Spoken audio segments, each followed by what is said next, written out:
Hey guys, this is Spencer Bonin, your emotional body code practitioner out in beautiful Victoria, BC. Back at it again with another interview. So I'm super excited about today because I have the pleasure and honor of interviewing someone who actually I recently connected with, who's a fellow emotion code practitioner, but she's also an intuitive animal communicator. So it's super fun. She's on a set work. She's super cool. She's super fun, and she absolutely loves what she does. And it's from what I can tell, she's very passionate about it, which is amazing. So on top of that, she's a mother, she's and all kinds of stuff: mother, partner, friend, confidant, lover of life.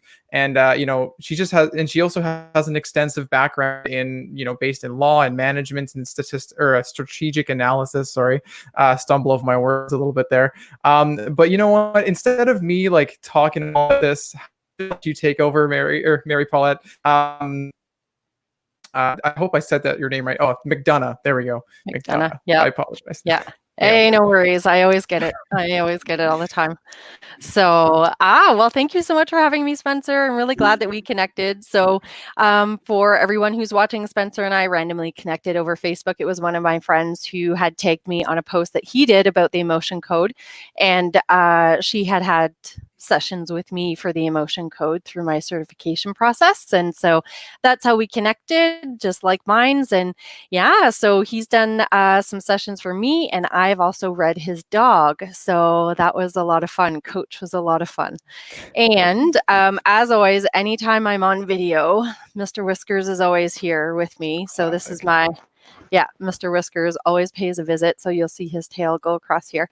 But anyway, so I'm originally from Toronto. I moved out to Calgary in 2007. My background is primarily in law. So I was a police officer in Toronto, in the GTA before I moved out here. My day job, I work for the federal government, a lot of regulatory compliance background there. My current role is a project manager, so I'm leading a massive IT project. And yes, of course, my business is really what I'm all about. And so that is animal communication and intuitive readings. And it's just been such an amazing journey. So I launched out, I call it my, like coming out to the world in 2018. It was really scary because a lot of people didn't know this side of me, right? Coming from a very black and white regulatory field, you don't usually get that more, well, I don't want to say woo-woo, but people just know what it's called when you say woo-woo, right? Like in the spiritual realm. So, that was probably my biggest hump, right? Like, just coming out and for who I really was. So that was back in 2018, and it's been a really amazing journey so far. So yeah. That's so cool, and that's such an interesting like shift, like from going from like what that was going into what you're doing now. Because because I have a couple of different questions. One, like it's like kind of what do you do as far as like how the communication works, as Whiskers. well as oh, hello there. Yeah, he likes to chew my hair. I knew he was gonna show up in there and just like puzzle. Yeah. He's a funny guy. So what is it that you do, and like how did you get started with everything? Like what made that shift? What was it where you were like, yeah, this is what I'm gonna do, Yeah. So when I was younger, I always had these gifts, but I didn't really know what to do with them, and they were really overwhelming. So I had shut them down for a long period of time in my life. And then a few years ago, for my position at work, I do need to be bilingual. So I was away at French training, and my instructor was a clairvoyant. So her and I would play back and forth. And then because you're using a different side of your brain when you're learning a new language, that's when everything just kind of came in. And I thought, oh my gosh, wow. And so at that point in time, I was ready to accept it, right? and it wasn't resisting it anymore. Like before, I was Mm. resisting it and suppressing it because it was just too much for me to deal with. Right. Yeah, so then I found a coach, and then from there, it's been a wild journey. It's been awesome. So that took me down the road of energy healing, and when Mm. I did my certification for the emotion code, that's when I realized that I could communicate with animals. So, because for the viewers, when you get certified for the emotion code, you have a certification or a practicum, and you have to do so many readings or so many sessions on people, and then you have to do some on animals as well. So when I was starting to do that, I was like, oh, wait, hang on a second here. What? Because it's not for me, it comes through as thoughts and visions and sensations. So it's not so much like I hear them talking in my head, but I do get that as well. So yeah, that's how it would come across. And then I thought, okay, well, this is the way the universe is taking me. And then more animals kept on coming across my path. And yeah, it's just kind of exponentially grown and continues to grow quite a bit. So yeah, it's pretty amazing. Yeah, it's amazing. I always see your feed and I just see like all kinds of new animals coming across and like you're just like working on horses and stuff. Like I think I love it. It's so I love cool. it too. Yeah. Yeah. Yeah. There's nothing better in the world, like, so in the world of business or even just in self growth, you want to have something that you're passionate about. You want to have something that lights you up, that you get the fulfillment and the satisfaction and everything. And that's 100% what my animal communication and my intuitive readings are for me, especially the animal communication. I mean, there's no other way to describe it. It really is just such a sacred experience. And it's, yeah, it just fills my heart with so much joy. Like, oh yeah, yeah. It's like, sometimes, oh, remember, there's 10 years of difference between you and I, but you might Yeah. remember, oh, is it like the Roadrunner? I think it is. When in some of the older cartoons, there's those like the fireworks that go off in people's eyes. I don't know, or like Popeye, I think it was, when he would hit something. Anyway, that's Oh yeah. kind of what happens for me, right? Like it's just like fireworks that go off inside. So anyway, That's so cool. I love it. yeah, yeah, Well, I mean, so many people are out there, they have pets, that we love their pets. We love our pets more than we love other people a lot of the time, actually. yeah, And, it's just one of those things like we have these deep connections to our pets. So, yeah. one question I really want to ask you is like, what kind of challenges do your clients face? Like what kinds of things kind of come up and why would someone want to have a session with you?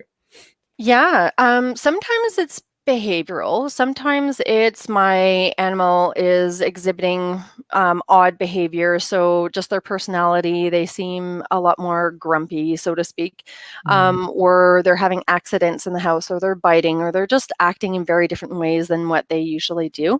The other part is also they're dealing with some type of chronic illness or even an Mm. acute illness, and they want to know like what's going on in the body. So I'm not a medical intuitive, but I do pick up blockages and that type of thing in the body. So any health Mm. concerns usually pop up. Yeah, so it's in the realm of just making sure their health and wellness is taken care of, and if there's anything else that they can do for their pets to make them happier. So yeah, yeah, yeah, and it's really, yeah, there's no limit. Some people, like I've had one client, she wanted to know, just like the things, right? Mm. So what kind of cat tower does my cat want? What kind of like, what's the favorite color? Or, does she want like a bling collar or some type of, accessory like that? So I do actually get those requests quite often from animals. It's really funny to hear. So yeah. Yeah. Yeah, they're very Well, and picky about their collars and their food dishes. Like you think that, oh, just like a regular stainless steel bowl. No, no, you pick out your dishes that you like when you buy your dishes. So yeah, mhm. animals are the exact same way. They definitely have their preferences, that's for sure. Yeah, fair enough. Well, I Yeah. remember coach's session, and then that dog is just demanding, man. I tell you, he Some just of them are. I had one dog and she was like, I want tulips to smell. I want ice cubes in my water.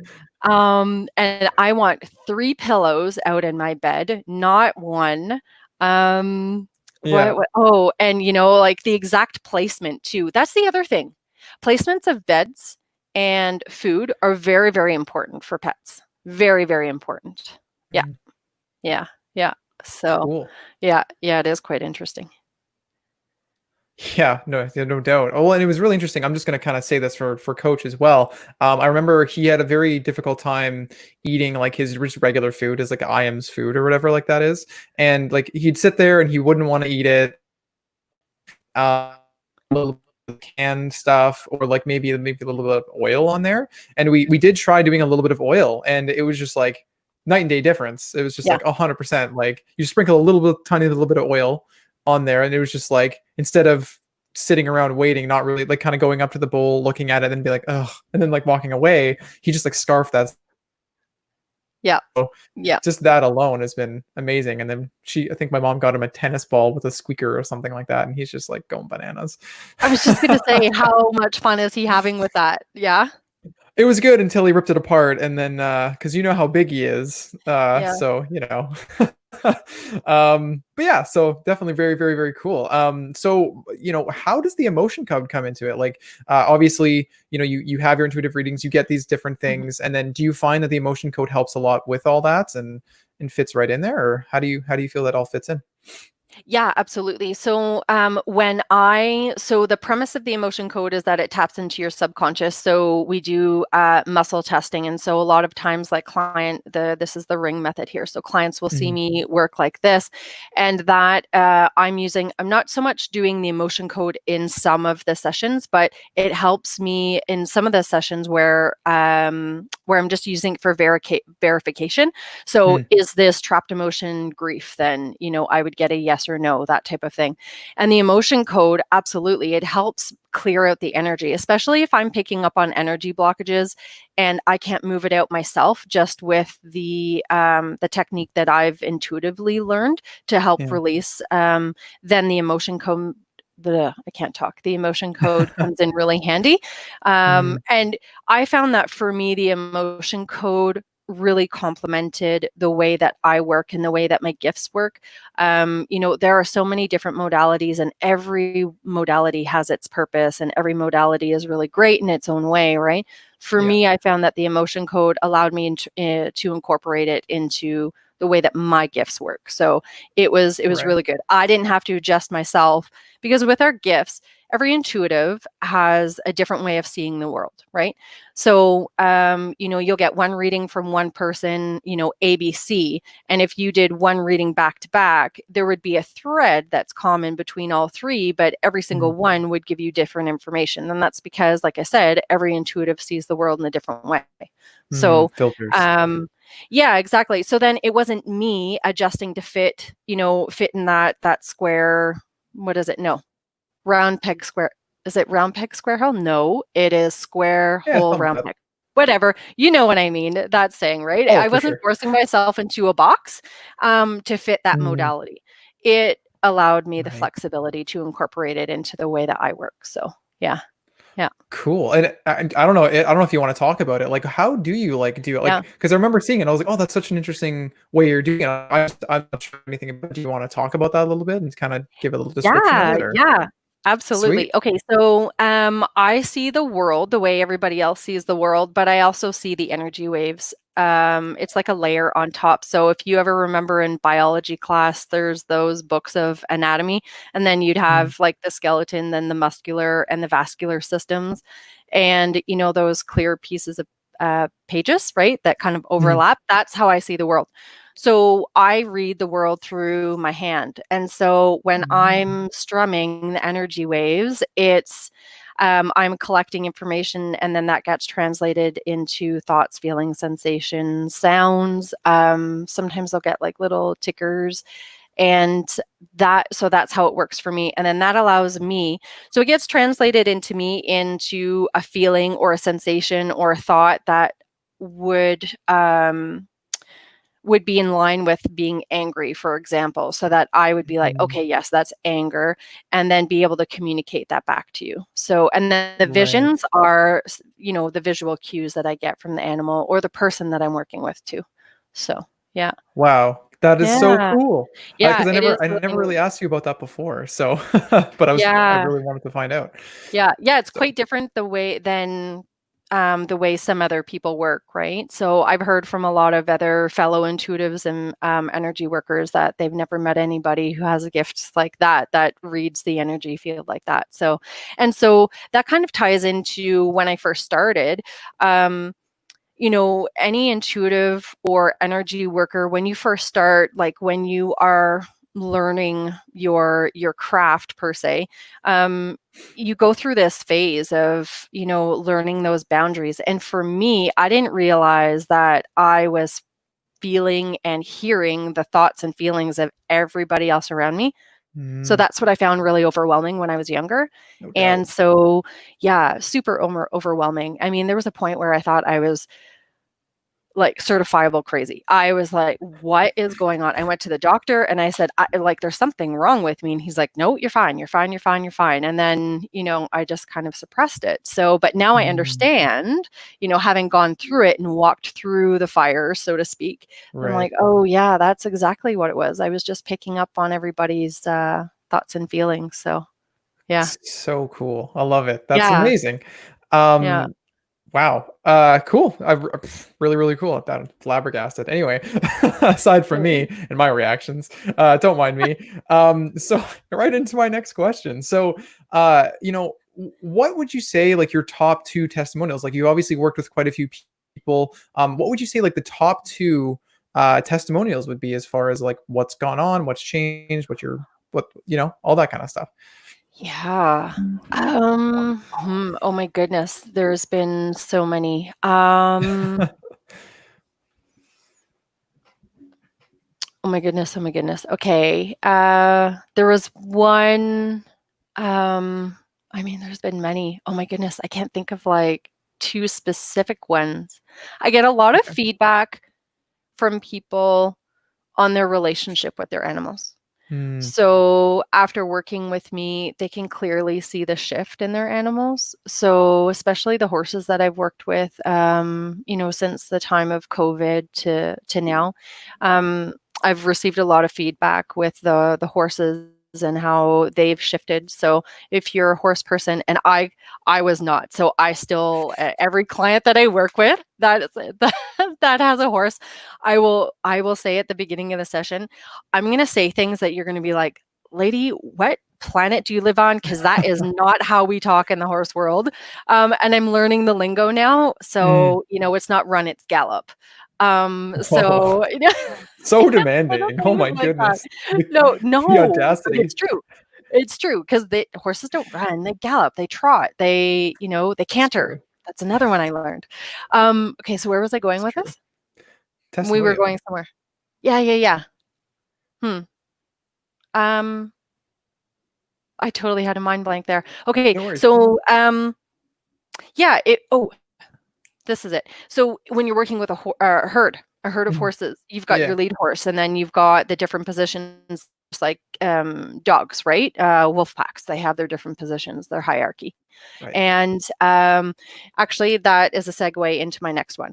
So in terms of being able to shift herd dynamics, I've had a lot of results in that, and as well with families that have young kids and who have dogs. Often there's a hierarchy conflict that's going on there. So, Oh. especially when there's more than one animal or dog as well. So, yeah, yeah. So, I've seen a lot of good results there. So, there was one client that I had where her dog was like, her and her son just were not gelling, and she was like, I don't know what to do, like we're going to have to rehome the dog. And so it was really all about shifting the dynamics and energy management in the household. And now it's perfectly fine. She says completely different dog, to the point now where her son can actually cuddle with the dog, and like there's no snarling of the teeth or anything like that anymore. So yeah, amazing shifts.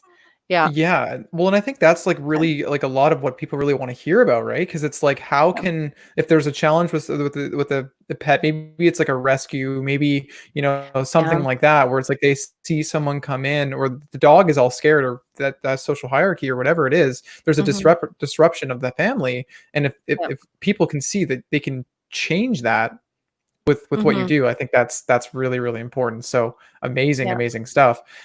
Is there anything else you want me to any other testimonials that are just kind of like pop into your head that you just want to throw in there, or figure I'd ask one Oh, last the time? funniest one is actually I had a client whose cat was playing with her wedding ring, and they couldn't find the wedding ring, and so, yeah, we got in contact, and I was scanning the bathroom because Hmm. the cat wasn't telling me, right? He's like, "I'm not telling you." So, and this was new for me because I'm like, okay, let's go with it." So I was Yeah. sitting there and I'm scanning the bathroom and I'm like, "It is in the drain," and I'm like, "It's right where it goes into the wall." And sure enough, they opened it up and it was right there. One more flush of the drain and it would have gone down the drain. It would have like been gone forever. Oh, crazy. So Yeah, not yeah. only So not only yeah, can you fix some family challenges, you can fix other family challenges by finding that wedding ring. That's I know, right? amazing. I Yeah. love it. Hey, I should see if I could find like a pot of gold. That would be kind of cool. Heck yeah, why not? Yeah. Get in there. Be like an intuitive prospector. That's right. Too good, too good. Well, hey, so that's amazing. This interview has been absolutely amazing. As we kind of close things up here, I'm just gonna ask you: is there one thing that you'd want to say to someone, maybe someone who's watching this or whatever it is, any one thing that you'd like to leave people with, just to kind of anything that of your choice, maybe go for your dreams, like becoming intuitive, like anything you want, one little nugget that people can just really take home and take it with them. Is there anything else you'd like to say with that? Oh my goodness, there's so many things. Think mostly we all have the ability to communicate with our animals, and we all have an intuitive capacity as well, right? It just really depends on how we process our emotions. And so I know this is getting into the touchy and feely stuff, but you know, blocked emotions cause a lot of health conditions, and it impairs our body, and that leaves our body ineffective in terms Mm, of how it functions. It becomes inefficient, ineffective, and then that causes a lot of other effects in our bodies. So I think my biggest takeaway is just really, you will never, ever, ever, ever, ever die from feeling your emotions. And trust mm, me, I have been there. I have like refused feeling my emotions in the past. mm, And once you really realize that, hey, you can feel that and you're not going to die. It's just your reptilian brain kicking in. mm.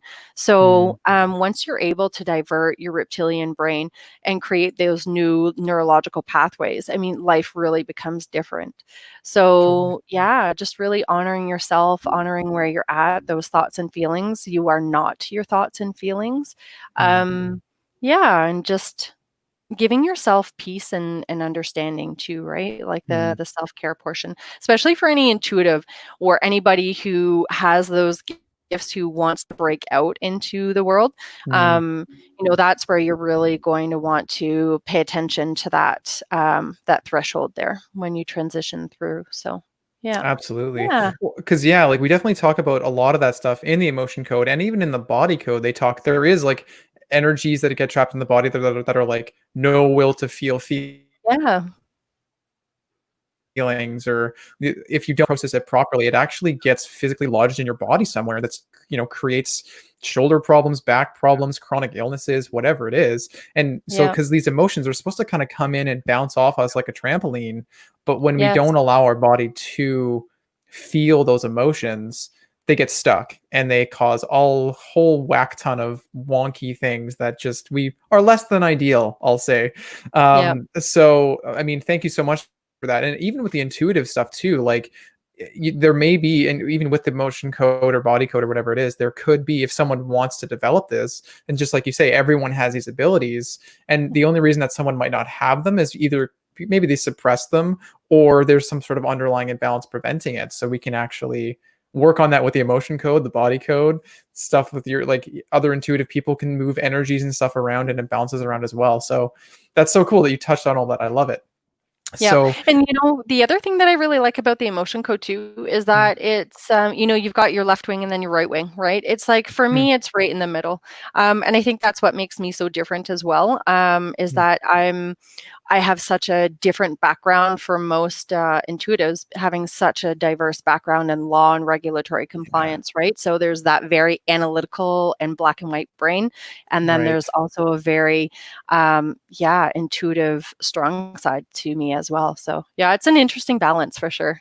For Definitely. sure. Well, and it's so cool because I mean, like, I come from Alberta, and quite frankly, like in Calgary, a lot of the people that I know, like, they're very much like, oh, I he need to see the proof, I need to see the facts, like very analytical stuff like that, right? And Yeah. it's sometimes it's hard to see past that with this quote woo stuff, like you say.